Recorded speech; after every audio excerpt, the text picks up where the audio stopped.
afin de lui être agréable. Voilà la raison pour laquelle nous allons dans la présence même de Dieu. Nous allons prendre nos Bibles et nous allons prendre nos stylos. Parce qu'il y a des choses que Dieu veut te parler. Si Dieu a permis que nous soyons là ce matin, c'est parce que Dieu veut nous parler. Il y a des messages qui seront adressés à tout le monde. Il y a des messages où Dieu va personnellement nous parler. Et le Saint-Esprit va nous enseigner cela. Éternel, Dieu des esprits de prophètes, tendre Père, le Dieu glorieux, nous voici à tes pieds, Yahya. Nous sommes venus t'écouter. Nous sommes venus acquérir la sagesse auprès de toi, Adonai. Nous sommes venus pour que tu puisses nous corriger, pour que tu puisses nous instruire, pour que tu puisses nous redonner de l'espoir, pour que tu puisses nous éclairer, Seigneur. Nous avons beaucoup de questions dans nos têtes, mais c'est toi qui as des réponses. Si nous sommes là ce matin, c'est parce que nous voulons voir des réponses à nos questionnements. Seigneur, nous éloignons tout ce qui est de l'intellectualisme, tout ce qui est des divagations de pensée, des distractions, de fuite de mémoire. Nous le repoussons loin, très loin de cet endroit. Seigneur, laisse que seul l'Esprit de Dieu puisse parler et que l'humain puisse se taire. Merci pour ta présence, car ta parole, Dieu dit, le Saint-Esprit est l'enseignant par excellence. Enseigne-nous, cher Saint-Esprit de Dieu. Merci pour ta présence et ta fidélité. Voilà pourquoi nous te disons gloire et louange à toi, Seigneur Jésus-Christ. Gloire et louange à toi, Seigneur Jésus-Christ. Oui, bien-aimés dans le Seigneur, dans la série de nos enseignements où nous parlons sur les 10 commandements. C'est un enseignement que nous avions commencé où Dieu avait voulu que nous puissions revisiter encore les 10 commandements pour comprendre réellement le sens vrai qui est attaché à ces 10 commandements. Pourquoi Dieu a permis ces 10 commandements? Parce que Dieu ne fait rien au hasard. S'il a permis que ces 10 commandements soient là, c'est pour un but. Alors pour comprendre le but ou la richesse qui est cachée dans ces 10 commandements, il fallait le revisiter encore. Parce que ce ne sont pas des récitations, mais c'est la volonté même de Dieu dans notre vie, dans notre société, dans nos familles et dans nos mariages. Alors, nous avions eu à commencer avec le premier, deuxième, troisième commandement, quatrième commandement, et aujourd'hui, nous sommes rendus au 40e commandement. Cinquième et sixième. Pas le 7e.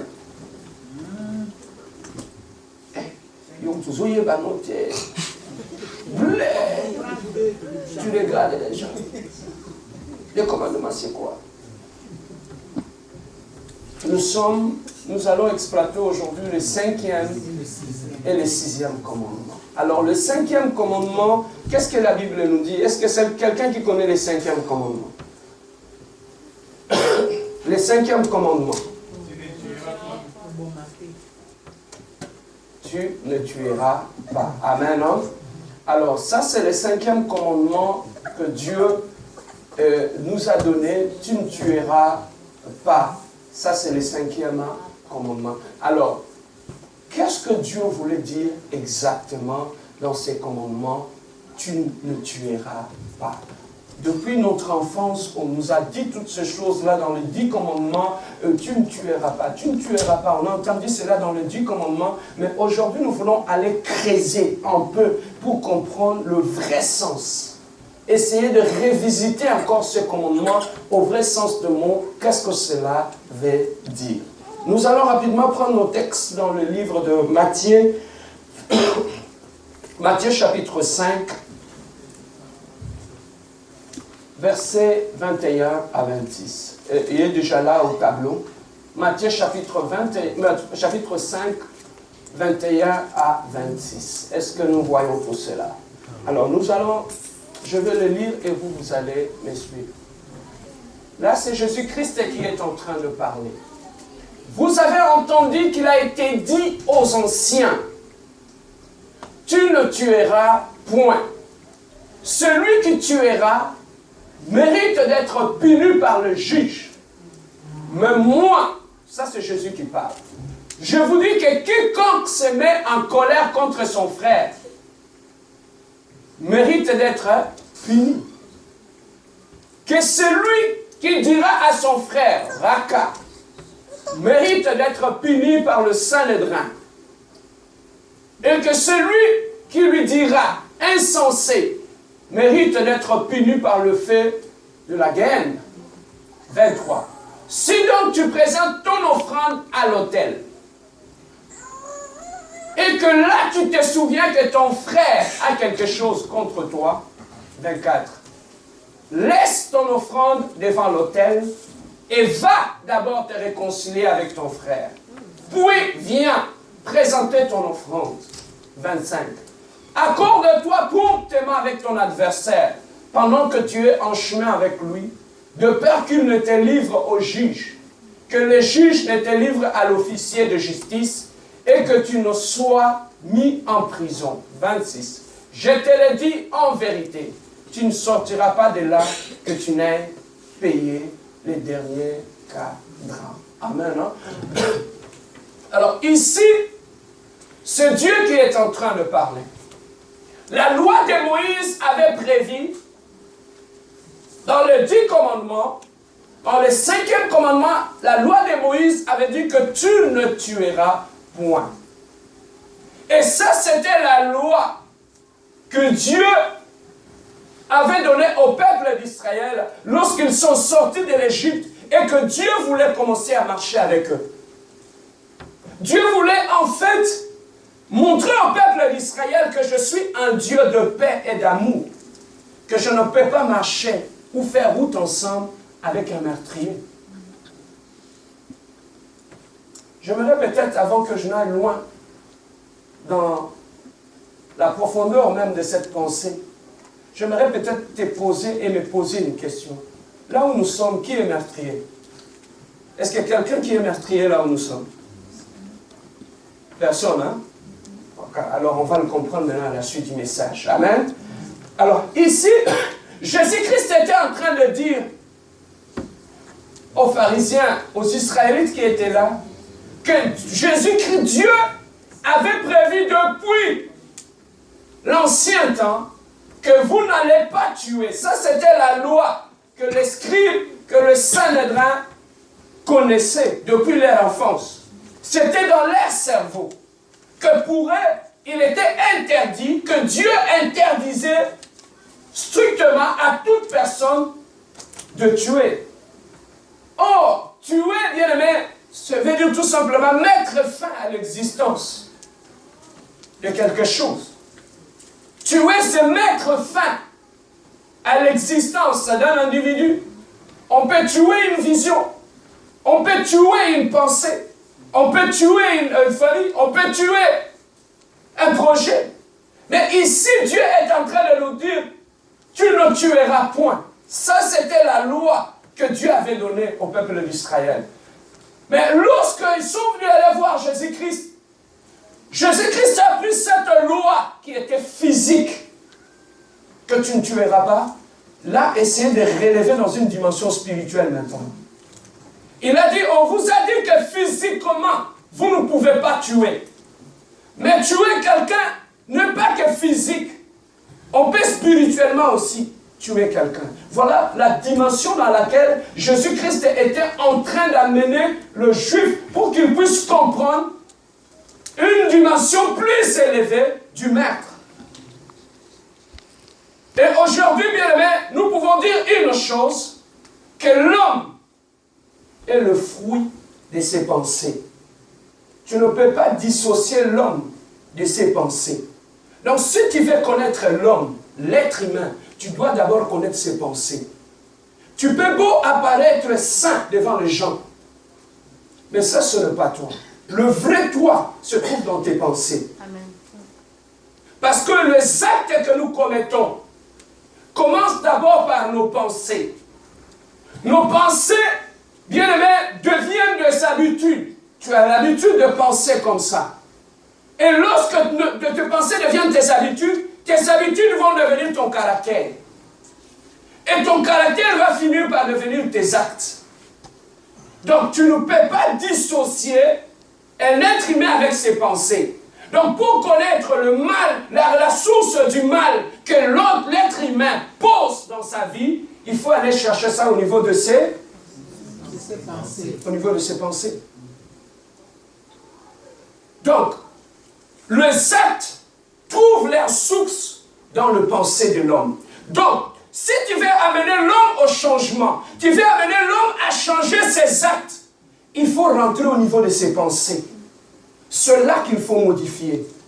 Aussi longtemps, un être humain peut venir à l'église, changer son habillement, changer son langage, mais aussi longtemps que ses pensées ne sont pas changées, c'est encore un païen.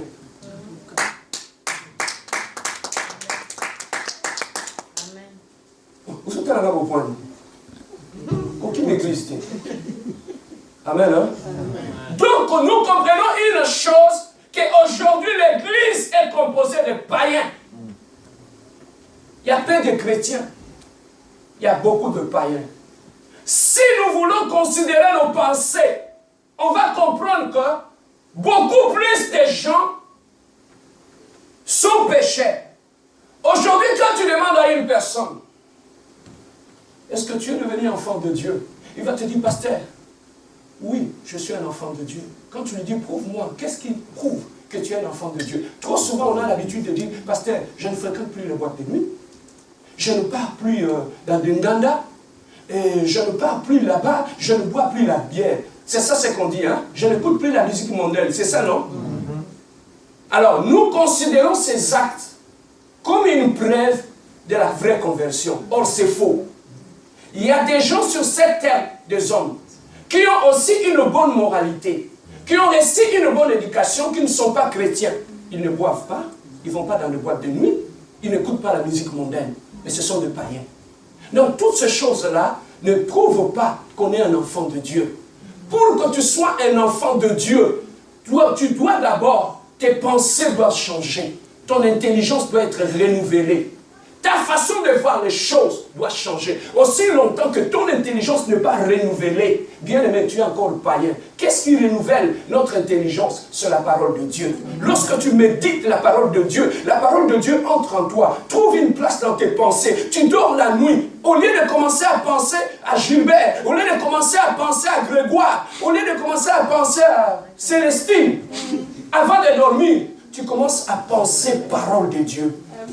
Tu commences à repasser la parole de Dieu dans ton esprit. Et là où la parole de Dieu va entrer dans ton esprit, va commencer à changer tes pensées. Et lorsque tes pensées vont commencer à changer, c'est alors que tes actes vont changer, tes paroles vont changer, ton accoutrement va changer. À l'église, on a mis le bœuf, on a mis la charrue devant le bœuf. Quelqu'un que ses pensées ne sont pas changées, vous le poussez à changer son accoutrement. Voilà pourquoi nous avons formé les hypocrites dans l'église.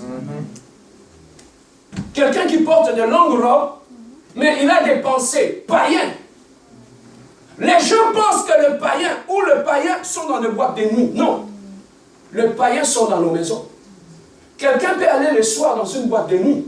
Toi, tu es resté un samedi soir chez toi à la maison. Tu sais que tu peux plus pécher que celui qui est dans une boîte de nuit.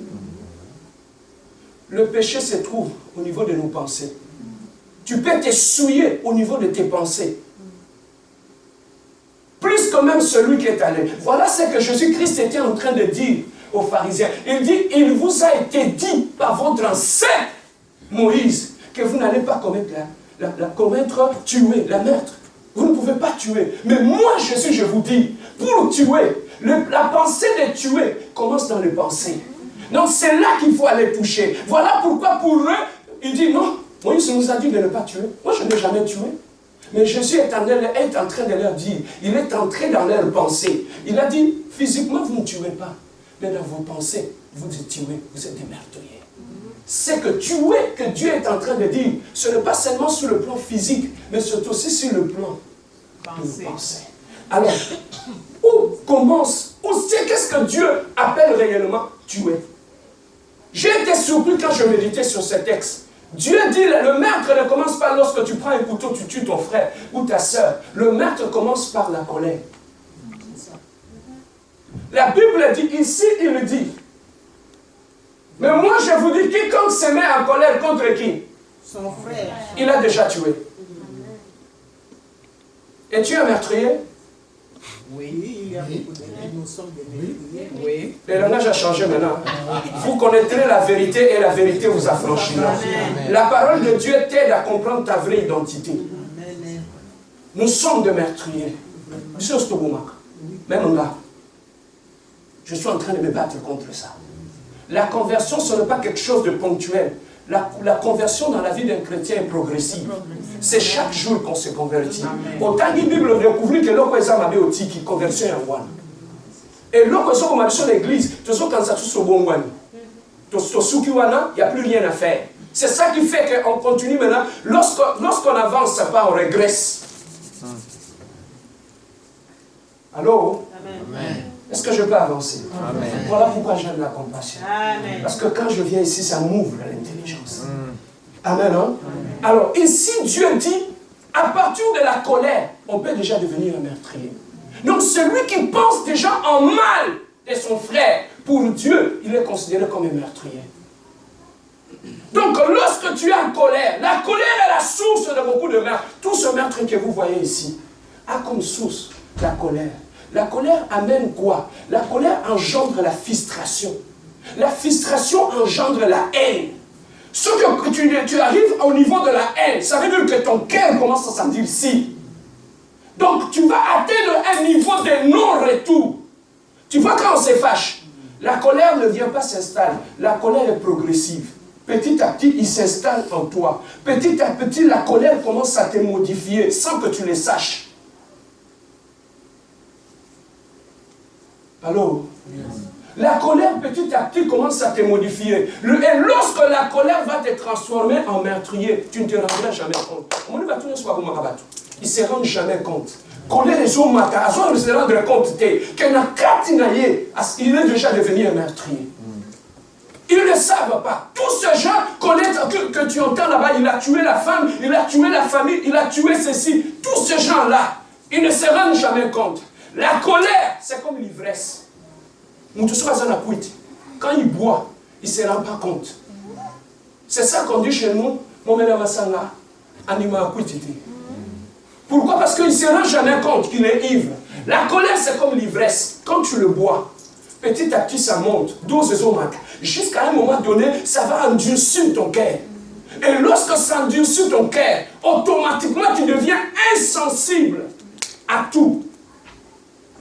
Et lorsque tu deviens insensible, petit à petit, la haine commence à monter. Or, la haine, c'est un poison. Quand tu les laisses grandir en toi, c'est un poison. Voilà pourquoi celui qui veut te contrôler, celui qui veut te détruire, qu'est-ce qu'il fait? Il t'amène dans la colère. Lorsqu'il t'amène dans la colère, il sait qu'il vient empoisonner ta vie. Et ces poisons que tu as avalés, ça va continuer à monter, empoisonner ton âme, empoisonner ton esprit, et empoisonner ton corps. Au cause de la mais lui, c'est un poison. Et il a été empoisonné. Les gens pensent que le poison, c'est seulement prendre de la cible ou de quoi pour que tu sois. Non, non. Le poison, ça peut être quelqu'un qui pose un mauvais acte devant toi. Il t'empoisonne. Lorsqu'il te blesse, il sait en te blessant, il vient de t'empoisonner. Aux autres, on a poison dans nous autres. Poison, ça va commencer à te ronger.